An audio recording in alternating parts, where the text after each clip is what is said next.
طالب مدرب المنتخب الوطني للمحليين مجيد بوقرة الجماهير الجزائرية بالحضور بقوة إلى الملاعب خلال بطولة إفريقيا للمحليين، وأكد أن المنتخب الوطني جاهز لرفع التحدي.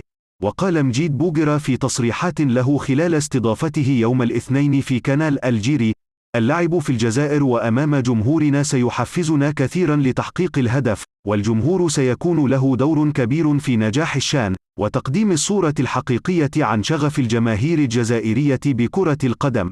وأضاف بوقرة في تصريحات صحفية اليوم الاثنين: لدينا ملاعب رائعة، لذلك أتمنى أن تكون المنافسة مع الفرق المشاركة على أعلى مستوى، حتى تعكس مستوى المواهب التي تزخر بها الكرة الأفريقية. وتابع مجيد بوقرة: لقد حضرنا من أجل الدخول بقوة في المنافسة، والبداية ستكون أمام ليبيا في مباراة الافتتاح. نحن متشوقون للعب أمام جمهورنا وتقديم كل ما هو مطلوب منا لإسعادهم.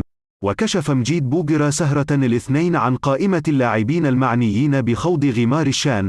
وسيخوض أشبال بوقرة السبت المقبل مباراة ودية أمام غانا، ستكون الأخيرة لهم قبل دخول المنافسة.